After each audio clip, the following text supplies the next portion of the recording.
Good afternoon.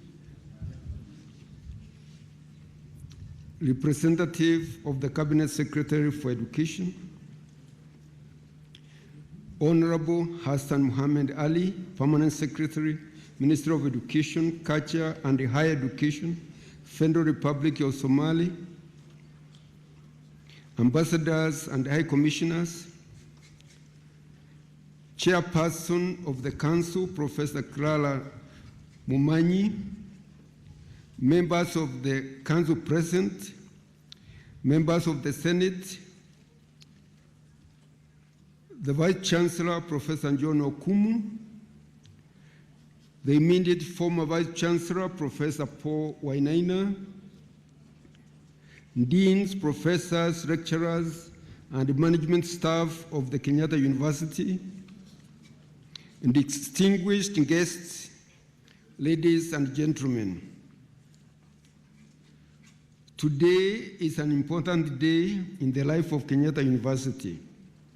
We gather not merely to witness the installation of our Vice Chancellor, but to mark a transition in the stewardship of the institution whose history, influence, and responsibilities extend far beyond its gates. I therefore congratulate Professor John Okumu on his appointment and installation as the 7th Vice Chancellor of Kenyatta University. Professor Okumu, the office you assume today carries both honor and responsibility.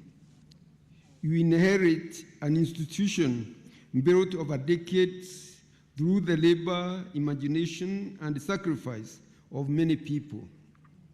The responsibility entrusted to you is to preserve what has served this institution well, improve what must change, and open new possibilities for those who will come after us. Our theme, Forging Ahead in Unity, Excellence, Sustainability, and Greater Global Impact, captures well the task before the university at this moment. First, unity. Universities thrive when their communities understand that difference need not become division. A university, by its very nature, brings together people of different disciplines, generations, backgrounds, and ideas. That diversity is one of its greatest strengths.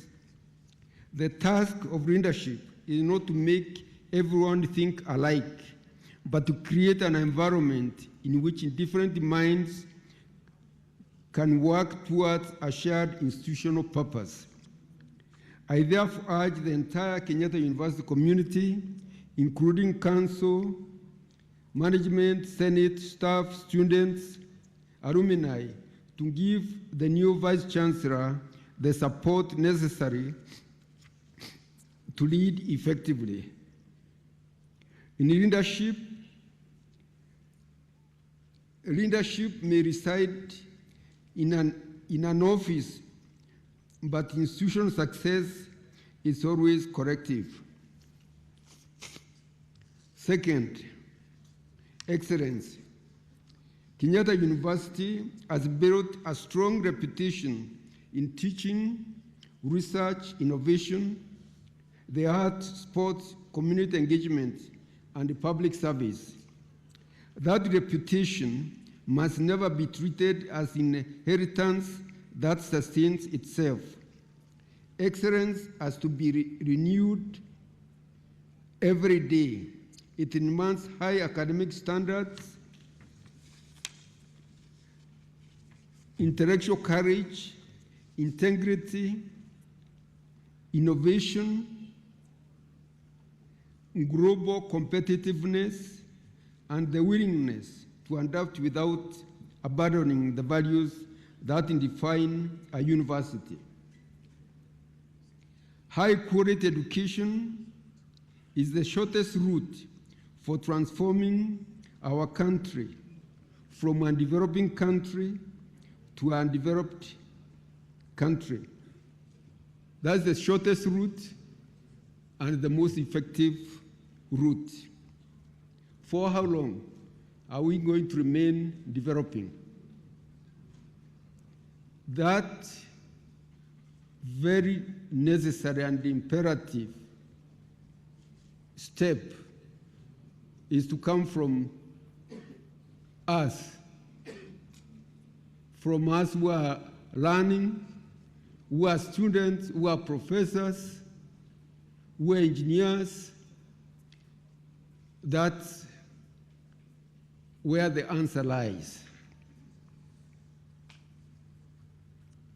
And if we wait for too long, it will be even much more difficult because other countries will have overtaken us.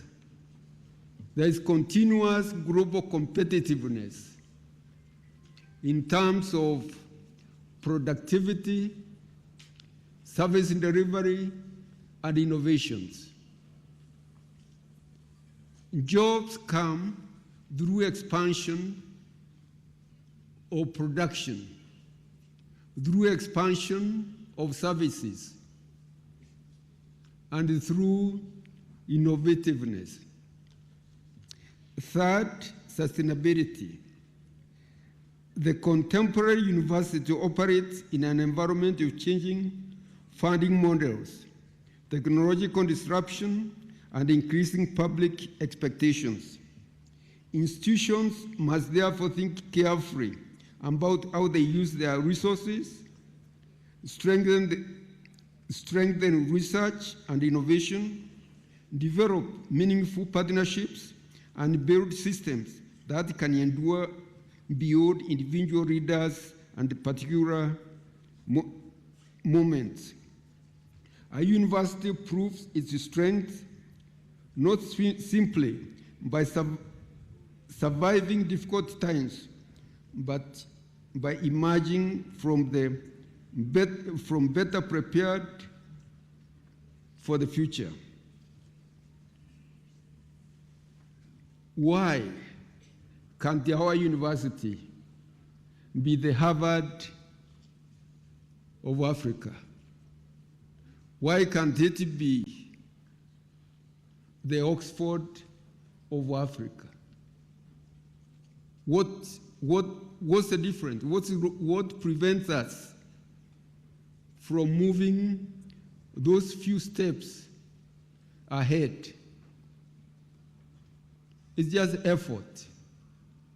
It's hard work and innovativeness.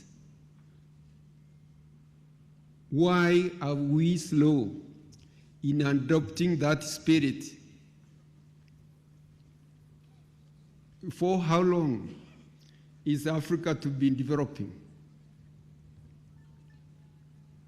I think it's sheer determination, sheer hard work,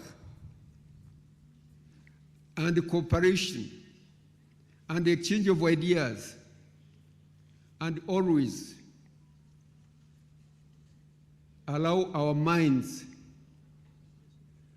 to really be creative,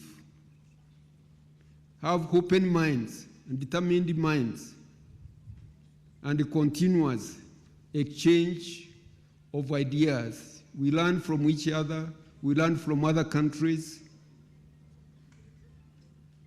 So the journey is not very difficult. Our president is always talking about our route to Singapore. It's possible. Singapore did it in 20 years. Why can't we do it? If we do it in 25 years, it's not too bad. It's possible we can do it. The government will continue to give us enabling environment and all the support that we need, because it's very important. But we should never lose opportunities. If we keep on losing, other people are moving ahead of us. This country is known for runners. How did we become almost number one globally? It was not like by accident. It's hard work, practice, and so many other things. So we can, and we should. And finally, we should aspire to have greater global impact.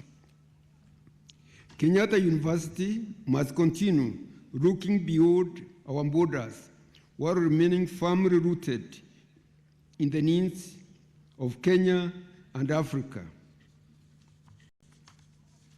Our international standing will ultimately be measured not merely by the number of partnerships we sign or rankings we attain, but by the quality of knowledge we produce, the graduates we send into the world, the solutions we contribute to the challenges facing humanity. Really, the purpose of education is really to fuel our mind, to open our mind, so that we have more options. Our minds is more innovative, more creative, and that's why we are learning. And there should be you should never accept that since we are Africans, we have always to be followers. Please erase that in your mind. We are capable of being leaders, and we have led in some areas. See, I've said we have led in sports. Why can't we lead in other areas? To our new students who are also being matriculated today, I warmly welcome you to Kenyatta University. You begin your university life at an important moment in the history of this institution. I encourage you to make full use of the opportunities before you. Pursue your studies with discipline and curiosity, and become active members of the university community. As the African proverb reminds us, if you want to go far, go together.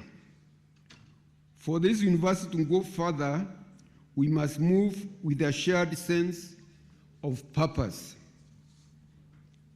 Professor Kum, as you assume this responsibility, there will be moments of applause and moments of difficult choices.